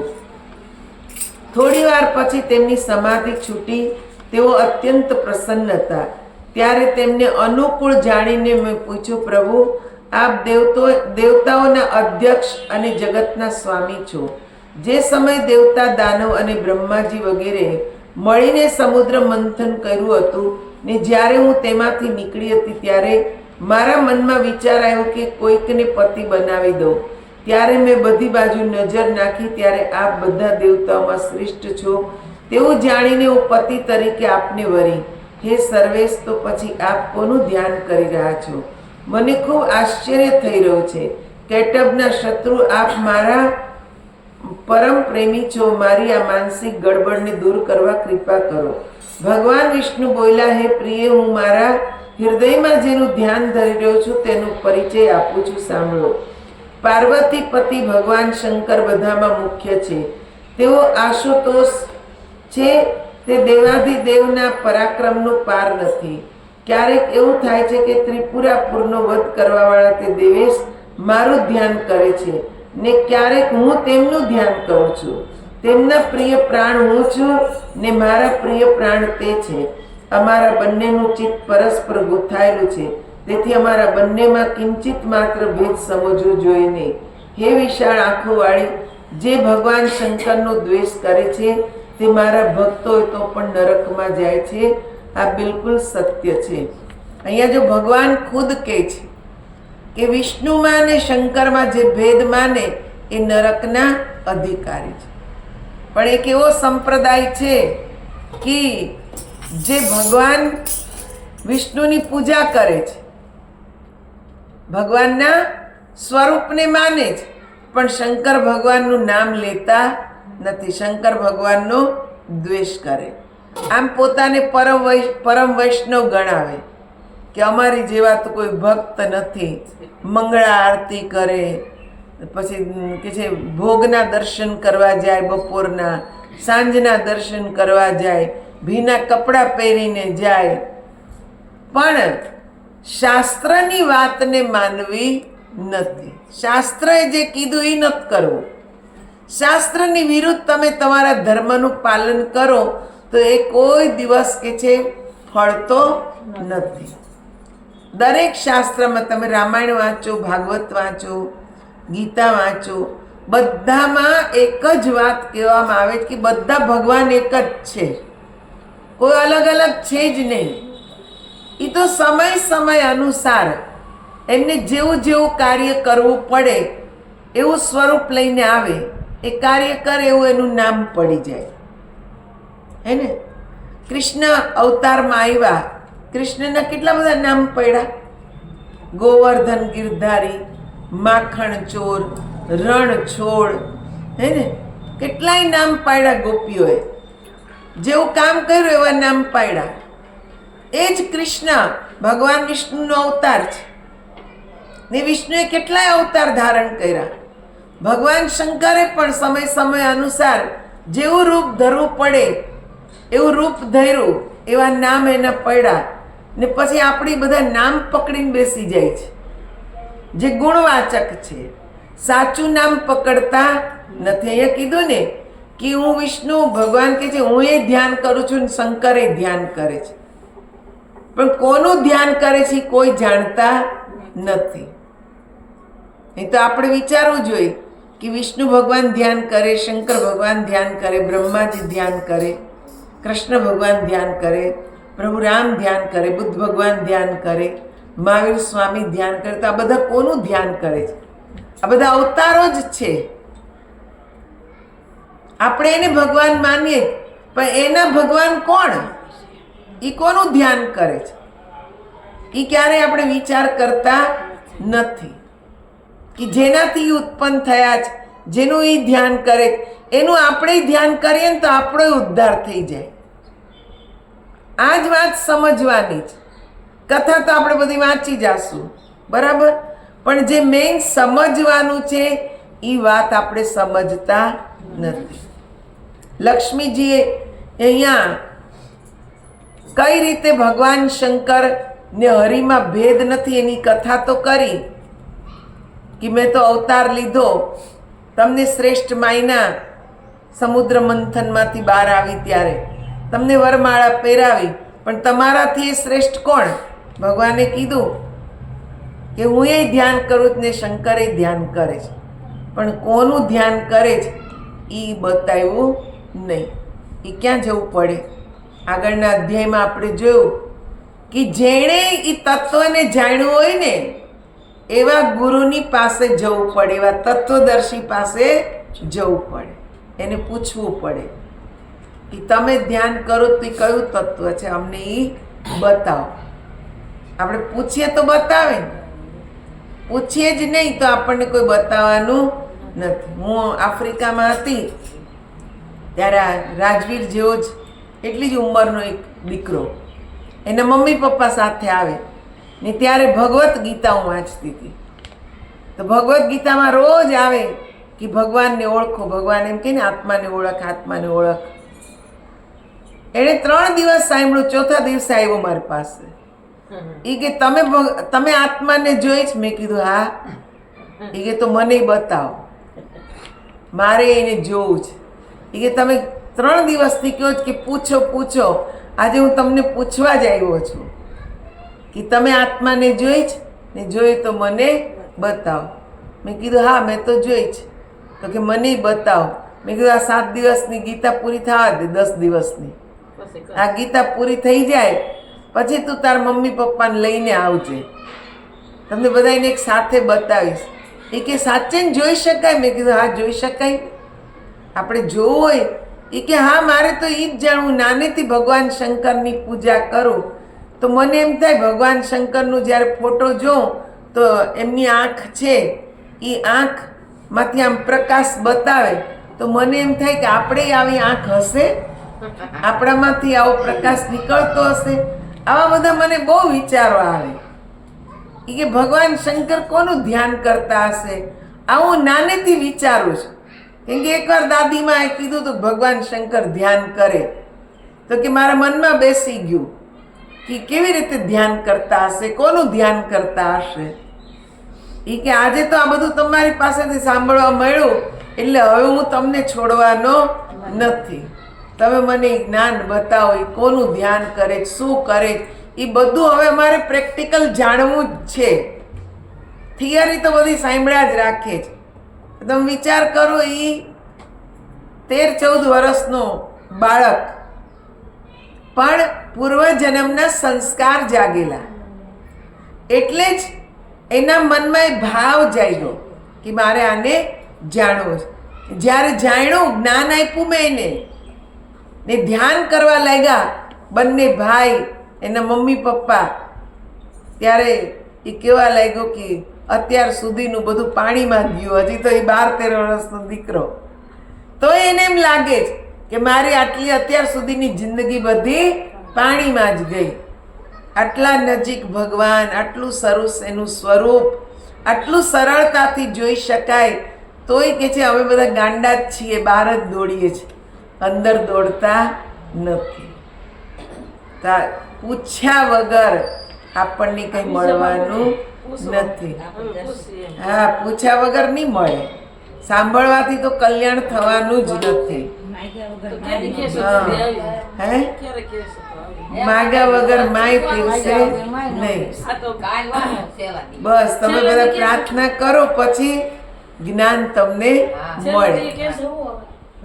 આ જો આ છે ને અત્યારે આ બેઠા ને જનરલ ક્લાસ છે. આમાં બધી પ્રકારના બેઠા છે. ટાઈમ પાસ કરવા વાળા, જિજ્ઞાસુ, જેણે જાણ્યું છે એ પણ બધા અહીંયા બેઠા છે. પણ જેમ એક ક્લાસ હોય ને એમાં સાયન્સના સ્ટુડન્ટ હોય, કોમર્સના હોય, આર્ટ્સના હોય, બધા સ્ટુડન્ટો એક જ ક્લાસમાં. પછી જેને સાયન્સ વિશે આગળ જાણવું હોય ને એ સાયન્સની લેબોરેટરીમાં જાય. કેમ કે ટીચર હોય ને એ આવીને પાણીનો સિદ્ધાંત બતાવી જાય જનરલ ક્લાસમાં, કે જ્યાં બધા સ્ટુડન્ટ બેઠા છે. ત્યાં જનરલ ક્લાસમાં એ પાણીનો સિદ્ધાંત બતાવે કે પાણી કેવી રીતે બને છે. હું તમને સરળ ગુજરાતીમાં બતાવું છું. એમ કે પાણી કેવી રીતે બને, તો કે હાઇડ્રોજનના 2 તત્વ, ઓક્સિજનનું 1 તત્વ, આ બંને મળે ને એટલે પાણી થાય. હવે આ એણે બોલી દીધું, થિયરી બધી સમજાવી દીધી, પાણી બન્યું નથી બન્યું. પછી શું કરે, જેટલા સાયન્સના સ્ટુડન્ટ હોય ને 50 જણા બેઠા છે, એમાંથી 10 જ સાયન્સના વિદ્યાર્થી છે. એ 10 જણાને લઈને લેબોરેટરીમાં જાય. પછી લેબમાં લઈ જાય, ત્યાં એ કેમિકલ્સ બધા હોય એને કે છે ભેગા કરે ને એમાંથી હાઇડ્રોજન વાયુ બનાવે. બીજા અમુક કેમિકલ ભેગા કરીને ઓક્સિજન બનાવે. 2 ફ્લાસ્ક હોય બોટલ જેવા આવા, એ 2 ફ્લાસ્કની અંદર કે છે બંને વાયુ બનાવી દીધા. પછી એનું તત્વ શું છે, હાઇડ્રોજનના 2 કણ ને ઓક્સિજનનો 1. એ તત્વો પ્રમાણે મિક્સ કરે ને ત્રીજા ફ્લાસ્કની અંદર પાણી બતાવે કે જો આ પાણી બની ગયું. 2 અલગ અલગ છે તો શું છે, વાયુ છે, પણ એ બંનેને એના તત્વો પ્રમાણે ભેગા કર્યા તો ત્રીજા ગ્લાસની અંદર પાણી બનીને બતાવ્યું. હવે જે સાયન્સના વિદ્યાર્થી છે એને સમજમાં આવી જાય ને કે પાણી કેવી રીતે બન્યું. એમાં તો જનરલ ક્લાસ છે, અહીંયા બતાવાય નહીં. આશ્રમ રૂપી લેબમાં જવું પડે, ત્યાં જઈને પ્રાર્થના કરવી પડે, નિયમ તો ફોલો કરવો પડે. હા, એ ક્લાસમાં આવવું પડે ને ત્યાં પ્રાર્થના કરવી પડે કે તમે અમને બતાવો. તો મળે, એમના મળે નહીં. મળે તો ખરું જ, પણ એ લેબમાં જવું પડે. આશ્રમ રૂપી લેબમાં જાઓ તો એ આપણને બતાવે કે હા હવે તમે પરિપક્વ છો.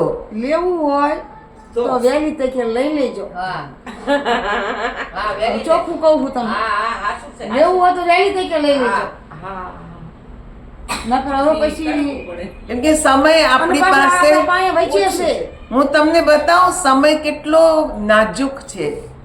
કાલે જ સુરતના એક ભગત છે, એનો 10 વર્ષનો દીકરો 15 વર્ષે ખોળો ભરાણો. એ બેનનો ભગત છે ગુરુ મહારાજજીના. 15 વર્ષે ખોળો ભરાણો, 10 વર્ષનો દીકરો. એની મમ્મી હોસ્પિટલમાં હતી, એને ગ્લુકોઝના બાટલા ચડતા હતા, ત્યાંથી હોસ્પિટલથી ઘરે લાવ્યા. એના પપ્પા તરબૂચ લાવ્યા, મા દીકરાએ તરબૂચ કાપીને ખાધું. મમ્મી બેઠી જ ને ઓલાને થોડીક વારમાં જ મોઢામાં ફીણ આવવા માંડ્યા ને ત્યાં ખલાસ. એ જ ઘડીએ ત્યાં જ ખલાસ, ખાલી તરબૂચ ખાઈ. તમે તરબૂચની અંદર કેમિકલ આવે છે, એ લોકો તરબૂચનો લાલ રંગ લાવવા માટે ઇન્જેક્શન મારે છે. હે, તરબૂચ મોટું થઈ જાય, એનો રંગ લાલ થાય એટલે કેમિકલનું ઇન્જેક્શન મારે. એટલે જ કે છે તરબૂચ. આ તો આ કે છે આ ઘટના તો આપણે ભગતના દીકરાની જ થઈ. એવા તો મેં કેટલાય કેસ સુરતમાં હું હતી ત્યારે સાંભળેલા કે તરબૂચ ખાઈને મૃત્યુ થયું હોય. તો તમે વિચાર કરો, એને ખબર હતી બાળકને કે મારું મૃત્યુ છે, માને ખબર હતી કે હું આને ઝેર ખવડાવું છું. અહીંયા બહુ આ નાજુક સમય છે અત્યારે. મેં પહેલાંય કીધું હતું, આપણે બધા કેમિકલ ખાઈએ છીએ, બધા કેમિકલ આપણે ખાઈએ છીએ, બધા જ ફળમાં કેમિકલ આવે છે. એટલે સમય આપણી પાસે બહુ છે નહીં. આપણે એમ કહીએ ને કે બહુ લાંબુ જીવવાનું છે, પછી ભક્તિ કરી લઈશું, તો આપણી પાસે એટલો બધો સમય નથી. ક્યારે કોનું આવીને ઊભું રહેશે એ કંઈ નક્કી નથી. આજ કહે મેં કલ ભજું, કલ કહે ફિર કાલ, આજ કાલ કે કરતી અવસર જાસી ચાલ. કાલે કર લઈશું, કાલે કર લઈશું એમ કરતા કરતા સમય પૂરો થઈ જશે, હે ને આપણે કંઈ નહીં કરી શકીએ. આપણી પાસે એક સુવર્ણ તક છે, આપણી પાસે જ્ઞાની સંત છે, આપણને આટલું ખોલી ખોલીને આપણને સમજાવે, ને છતાંય જો આપણે ન સમજીએ, જ્ઞાનને પ્રાપ્ત ન કરી લઈએ, તો આપણા જેવું કોઈ દુર્ભાગી ગણાય નહીં.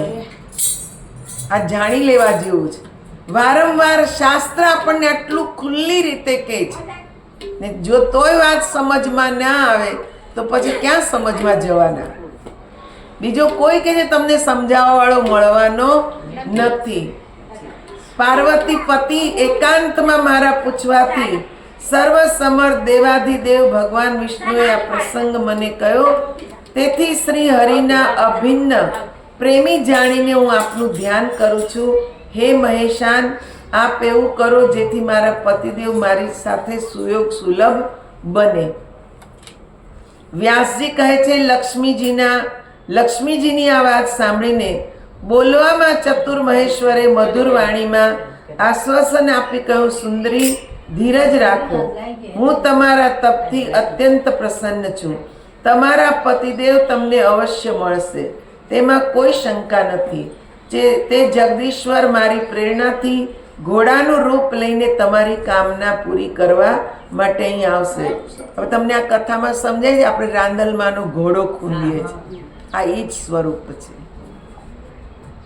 માં પાર્વતી કે છે, લક્ષ્મીજી જ કે જે રાંદલનું સ્વરૂપ લઈને કે છે ઘોડી બનીને આવ્યા, ને ભગવાને કે છે લક્ષ્મીજીને ખુશ કરવા નૃત્ય કર્યું. એ જ કે છે આપણે ઘોડો ખૂંદીએ છીએ, એ જ રાંદલમાંનો ઘોડો છે.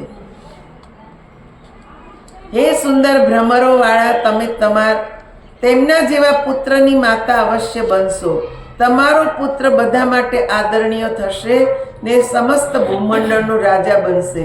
મા ભાગ્યવતી, પુત્ર જન્મ પછી તમે તમારા પતિ સાથે વૈકુંઠ જઈ શકશો અને તેમના પ્રાણ પ્રિયા તરીકે તેમની સાથે રહેવાનું સૌભાગ્ય તમને પ્રાપ્ત થશે. તમારા તે પુત્રનું નામ એકવીર હશે. તેનાથી ભૂમંડળ પર હૈહય નામના ક્ષત્રિયોનો વંશ વિસ્તરશે. હે સુંદુસુતા, તમે દરેક હૃદયમાં રહેલા પરમ ભગવતી જગદંબાની સર્વભાવથી શરણમાં જાઓ. વ્યાસજી કહે છે, આ પ્રમાણે લક્ષ્મીજીને વરદાન આપીને ગૌરીપતિ ભગવાન શંકર પાર્વતી સાથે અંતર ધ્યાન થઈ ગયા. લક્ષ્મીજી ત્યાં રહીને ભગવતી જગદંબાના અત્યંત મનોહર ચરણ કમલનું ધ્યાન ધરવા લાગ્યા. પતિદેવ અશ્વનું રૂપ ધારણ કરીને ક્યારે આવશે તેની પ્રતીક્ષામાં પ્રેમપૂર્વક ગદગદ કંઠે દેવીની સ્તુતિ કરવા લાગ્યા. વ્યાસજી કહે છે, લક્ષ્મીજીને વરદાન આપીને ભગવાન શંકર તરત કૈલાસ ચાલ્યા ગયા. ત્યાં જઈને તેમણે તેમના પરમ ચતુર ચિત્રરૂપને દૂત બનાવી લક્ષ્મીજીનું કાર્ય સિદ્ધ કરવા માટે વૈકુંઠમાં મોકલા. ભગવાન શિવજીએ કહ્યું, ચિત્રરૂપ, તમે શ્રી હરિની પાસે જઈને તેમને મારી વાત કહો. તમારે એવો પ્રયત્ન કરવાનો છે કે જેનાથી ભગવાન વિષ્ણુ તેમના પત્ની લક્ષ્મીજીનો શોક તરત દૂર કરે. ભગવાન શંકરજીના કહેવાથી ચિત્રરૂપ તરત ત્યાંથી ઉત્તમ ધામ વૈકુંઠ જવા રવાના થયા. ત્યાં અનેક વૈષ્ણવોનો નિવાસ છે. અનેક પ્રકારના દિવ્ય વૃક્ષો અને સેંકડો વાવોથી તે શોભી રહ્યું છે. ત્યાં પારિજાત, બકુલ, ચંપો વગેરે વૃક્ષ લતાઓ પણ કે જે ખૂબ મોહક બનાવતી હતી. પક્ષીઓનો કલરવ પણ ત્યાં સંભળાઈ રહ્યો છે. ભગવાન વિષ્ણુનું ભવન જોયું ને ત્યાં જય વિજય નામના દ્વારપાલો હાથમાં છડી લઈને ઊભા હતા. ચિત્રરૂપે તેમને પ્રણામ કરીને કહ્યું, દ્વારપાલો, તમે તુરંત જઈને ભગવાન શ્રી હરિને જણાવો કે શંકર ભગવાનનો મોકલેલો દૂત દરવાજા પર ઊભો છે. ચિત્રરૂપની વાત સાંભળીને પરમ બુદ્ધિમાન દ્વારપાલ જય અંદર ગયો ને હાથ જોડીને કહેવા લાગ્યો, દેવાધિદેવ રમાકાંત, કરુણા કર કેશવ. અત્યારે ભગવાન શંકરનો દૂત દરવાજા પર ઊભો છે. ગરુડ ધ્વજ તેને અંદર આવવા દો કે નહીં, આજ્ઞા આપો. તેના આવવાનું પ્રયોજન હું જાણતો નથી. તેનું નામ ચિત્રરૂપ છે. ભગવાન વિષ્ણુ અંતર્યામી છે. દૂતના આવવાનું કારણ તેમનાથી અજાણ્યું ન હતું. જયની વાત સાંભળીને તેમણે કહ્યું, સારું, તેને અહીંયા લઈ આવો. ભગવાન શંકરના સેવક ચિત્રરૂપ અત્યંત વિલક્ષણ પુરુષ હતા. શ્રી હરિની આજ્ઞાથી જય તરત જ બહાર ગયા ને અદ્ભુત એવા ચિત્રરૂપને કહ્યું, આવો અંદર પધારો. ચિત્રરૂપનું જેવું નામ આકૃતિ હતી તેવી જ જયની સાથે અંદર જઈને તેણે ભગવાન વિષ્ણુને સાષ્ટાંગ પ્રણામ કર્યા. હાથ જોડીને ઊભો રહ્યો. તેના અંગમાંથી નમ્રતા ટપકતી હતી. ભગવાન વિષ્ણુએ સ્મિત વેરતા ચિત્રરૂપને પૂછ્યું, નિષ્પાપ દેવાધિદેવ ભગવાન શંકર કુશળ છે ને? તેમણે તમને શા માટે મોકલ્યા છે? તેમનું કોઈ અંગત કામ છે? દેવતાનું કોઈ કાર્ય છે? દૂતે કહ્યું, ગરુડ ધ્વજ, આ જગતની કઈ વાત આપનાથી અજાણી છે? આપ ત્રણેય કાળની વાત જાણો છો. અત્યારે જે સમસ્યા છે તે હું આપને જણાવું છું. ભગવાન શંકરે આપને જણાવવા માટે મોકલ્યો છે. પ્રભુ, હું તેમના કહેવા પ્રમાણે આપને કહી રહ્યો છું. હે દેવેશ, તેમણે કહ્યું છે, વિભુ, આપના પત્ની લક્ષ્મી દેવી યમુના અને તમસા નદીના સંગમ પર તપ કરી રહ્યા છે. પૂર્ણ કામનાઓ પૂર્ણ કરનારા તે દેવી અત્યારે ઘોડીનું રૂપ ધારણ કરીને ત્યાં પધાર્યા છે. દેવતા, મનુષ્ય, યક્ષ અને કિન્નર બધા જ તેનું ધ્યાન ધરે છે. જગતનો કોઈ મનુષ્ય તેમની કૃપા વિના સુખી થઈ શકતો નથી. હે પુંડરીકાક્ષ, હરિ, તો પછી તમે તમારા આ પત્નીનો ત્યાગ કરીને કયો સુખ ભોગવી રહ્યા છો? જગતપતિ દુર્બળ અને નિર્ધન વ્યક્તિ પણ પોતાની સ્ત્રીની રક્ષા કરે છે. હે વિભુ, પછી આપે જગત પર પ્રભુત્વ રાખનારા લક્ષ્મી દેવીનો ત્યાગ કેમ કર્યો છે? જગત ગુરુ, જગતમાં જેની પત્ની દુઃખથી દિવસો વ્યતીત કરતી હોય તેના જીવનને ધિક્કાર છે. શત્રુઓ પણ આવા પતિની નિંદા કરે છે. આપ આપના પત્નીથી દૂર છો તેવી સ્થિતિમાં ખિન્ન થયેલા તે દેવીને તથા આપને જોઈને સ્વાર્થી શત્રુઓ રાત દિવસ હાંસી ઉડાવશે. હે દેવેશ, લક્ષ્મીજી બધા જ શુભ ગુણોથી સંપન્ન છે. તે અત્યંત સુંદર અને સુશીલ છે. તેમની પાસે રહે છે. તેમની સાથે આપ આનંદપૂર્વક સમય વ્યતીત કરો, એ જ ઉચિત છે. સુંદર હાસ્યવાળા તે પ્રિય પત્નીને લાવીને સુખેથી રહો. આપ લક્ષ્મીજી પાસે જાઓ અને તેમને આશ્વાસન આપીને લઈ આવો. જગતમાં કોઈનું અસ્તિત્વ લક્ષ્મી વિના સ્થિર રહી શકતું નથી. આપ કૃપા કરીને ઘોડાનું રૂપ લઈને તે રમાદેવી પાસે પધારો. પુત્ર ઉત્પન્ન થયા પછી તે દેવીની સાથે વૈકુંઠમાં પાછા આવજો. બોલ શ્રી અંબે માત કી જય. હવે આગળની કથા જે છે, ભગવાને ઘોડાનું જે સ્વરૂપ લીધું એ કથા આપણે કાલે કરીશું. બોલ શ્રી કૃષ્ણ કનૈયા લાલ કી જય.